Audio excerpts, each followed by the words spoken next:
अस्सलाम वालेकुम। आज का टॉपिक है हमारा नॉमेनक्लेचर ऑफ अल्कीन्स।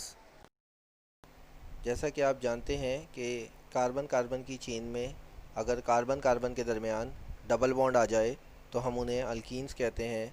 और आज हम इसी के बारे में पढ़ेंगे कि अगर एक ऐसी कार्बन की चेन जिसमें डबल बॉन्ड भी आ जाए या रेडिकल भी आ जाए, उन स्ट्रक्चर की नेमिंग किस तरीके से की जाती है by using IUPAC rule. Rules of alkenes. जैसा कि आपको दिख रहा होगा कि अगर हम अल्केन में एन की जगह रिप्लेस करते हैं इन को, तो ये रिप्रेजेंट करता है कि ये carbon carbon chain double bond के बारे में बात हो रही है और इसका जनरल फार्मूला CnH2n होता है। स्ट्रक्चर को देखते हुए रूल्स के मुताबिक हमें सबसे पहले एक ऐसे स्ट्रक्चर को कंसिडर करना पड़ता है जिसमें लॉन्गेस्ट चेन भी हो मगर डबल बॉन्ड आना शर्त है। इस स्ट्रक्चर की हमारे पास तीन पॉसिबिलिटी थी जो आपको सामने स्क्रीन पर शो हो रही हैं। First possibility, second possibility and third possibility. इन तीनों पॉसिबिलिटी में अगर हम देखें तो हमें yellow background structure maximum carbon की चेन भी दे रहा है और जिसके अंदर डबल बॉन्ड भी आ रहा है, इसलिए हम इसे कंसिडर करेंगे। रूल 2 के मुताबिक हमें काउंटिंग वहाँ से स्टार्ट करनी चाहिए जहाँ से डबल बॉन्ड करीब हो। तो काउंटिंग कुछ इस तरह हो जाएगी। अल्केन की नेमिंग करते वक्त हम नेमिंग कुछ इस तरह से करते थे कि पहले रेडिकल की पोजीशन, फिर रेडिकल नेम और लास्ट में पेरेंट नेम आता था। अब अल्कीन की नेमिंग करते वक्त हमें कुछ चीज़ों की चेंजिंग करनी पड़ेगी। जैसे अल्केन के अंदर पहले रेडिकल की पोजीशन फिर रेडिकल नेम आता था, सेम एज़ अल्कीन में भी वैसे ही आएगा। बस यहाँ आपको स्क्रीन पे शो हो रहा होगा कि पेरेंट नेम से पहले पोजीशन आएगा। ये वो पोजीशन है जो डबल बॉन्ड की होती है किसी भी चेन के अंदर।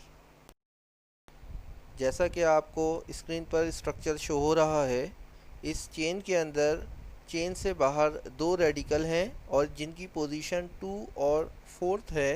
तो हम सबसे पहले रेडिकल की पोजीशन लिखते हैं, उसके बाद रेडिकल नेम। जैसे कि दोनों मिथाइल थे और दोनों मिथाइल थे तो इसलिए हम डाई मिथाइल का लफ्ज़ यूज़ कर रहे हैं, क्योंकि जब एक से ज़्यादा दफ़ा आता है तो हम उसकी प्रीफिक्स यूज़ करते हैं डाई। अगर 3 दफ़ा आए तो ट्राई। इस तरह हमारे पास 2 दफ़ा आ रहा है तो हम यहाँ पे डाई यूज़ कर रहे हैं। जैसा कि आपको शुरू में बताया था कि हम यहाँ वो पोजीशन लिखेंगे जो चेन के अंदर डबल बॉन्ड की होती है। अगर स्टार्टिंग काउंटिंग साइड देखें तो हमारा first carbon double bond form कर रहा है तो इसलिए हम 1 यूज़ कर रहे हैं। और लास्ट में पेरेंट नेम, जैसा कि रूल नंबर 3 में शो हो रहा है कि हम यहाँ सुफिक्स के तौर पर इन यूज़ करते हैं। इस तरह complete name 2,4 di methyl 1 hexene हो जाएगा। यहाँ एक चीज़ का बहुत ख्याल रखें कि नंबर और नंबर के दरमियान कॉमा और नंबर और अल्फ़ाबेट के दरमियान हाइफन साइन लाजमी लगाएं। एग्जाम्पल नंबर 2 हमें रिप्रेजेंट कर रही है कि एक ऐसा स्ट्रक्चर जिसमें कार्बन कार्बन के दरमियान डबल बॉन्ड एक से ज़्यादा हों, तब उसकी नेमिंग किस तरह से करेंगे। तो इसके लिए हमारे पास रूल नंबर 4 है कि हम इसकी नेमिंग किस तरह करेंगे, मगर रूल नंबर 4 हम आखिर में इस्तेमाल करेंगे। अगर इस स्ट्रक्चर को देखते हुए हम रूल नंबर 1 फॉलो करें तो हमें एक ऐसी चेन कंसिडर करनी होती है जो लॉन्गेस्ट हो और उसके अंदर डबल बॉन्ड कवर हो रहे हों। अगर आप देखें तो इस स्ट्रक्चर के अंदर कोई भी रेडिकल नहीं है तो ये चेन स्ट्रेट चेन फॉर्म कर रही है। रूल नंबर 2 के मुताबिक नंबरिंग वहाँ से करनी चाहिए जहाँ से डबल बॉन्ड करीब हो। तो अगर इस स्ट्रक्चर में देखें तो काउंटिंग राइट साइड से होनी चाहिए। अल्कीन की नेमिंग करने का वही पुराना तरीका, position radical position parent name. तो पोजीशन और रेडिकल तो आएगा नहीं क्योंकि इस स्ट्रक्चर के अंदर हमारे पास कोई रेडिकल मौजूद नहीं है, तो रेडिकल और उसकी पोजीशन नहीं आएगी। अब यहाँ लास्ट में हमें पोजीशन और पेरेंट नेम लिखना है। तो अगर आप पोजीशन की बात करें तो हमारे पास सेकंड पोजीशन और फोर्थ पोजीशन पे डबल बॉन्ड बन रहा है। और लास्ट में पेरेंट नेम, जिसमें हेप्टा 7 कार्बन की चेन को रिप्रेजेंट करता है और डाई इन रिप्रेजेंट करता है कि हमारे पास डबल बॉन्ड 2 दफ़ा हैं। कुछ स्टूडेंट इसको डाई हेप्टीन भी लिख देते हैं। डाई हेप्टीन का मतलब होता है हेप्टीन की चेन 2 दफ़ा।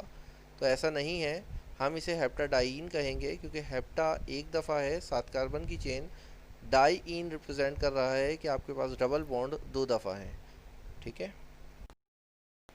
एग्जाम्पल नंबर 3 एक ऐसे स्ट्रक्चर को रिप्रेजेंट कर रही है कि एक ऐसा स्ट्रक्चर हमारे पास जिसमें कार्बन कार्बन के दरमियान डबल बॉन्ड भी है और रेडिकल भी है। तो हम इस स्ट्रक्चर के अंदर काउंटिंग कहाँ से करेंगे और नेमिंग किस तरह से करेंगे, इस हेल्प के लिए हमारे पास रूल नंबर 5 है, मगर हम शुरू से रूल नंबर 1, 2, 3 एंड 4 को पहले फॉलो करेंगे, देन 5 की तरफ आएंगे। तो अकॉर्डिंग टू रूल नंबर 1 हमें एक ऐसा स्ट्रक्चर सजेस्ट करना पड़ता है जो हमारे पास स्टेट हो या branch maximum carbon with double bond show करे। तो हम इस स्ट्रक्चर को स्ट्रेट चेन ही कंसिडर करेंगे, जो कि हमें इक्वल कार्बन चेन देता है। रूल नंबर 2 के मुताबिक नंबरिंग वहाँ से होनी चाहिए जहाँ से डबल बॉन्ड करीब हो। तो इस चेन की नंबरिंग राइट साइड से स्टार्ट होगी। अल्कीन की नेमिंग करने का वही पुराना तरीका, position, radical, position, parent name. तो पहले हम रेडिकल की पोजीशन और फिर रेडिकल का नेम लिखेंगे, जैसा कि आपको शो हो रहा होगा कि हमारे 6 पोजीशन के ऊपर मिथाइल रेडिकल अटैच है। Then position of double bond, जैसा कि 2 है हमारे पास, और लास्ट में उसका पेरेंट नेम जो कि 7th कार्बन की चेन को हम हेप्टीन कहेंगे ड्यू टू डबल बॉन्ड।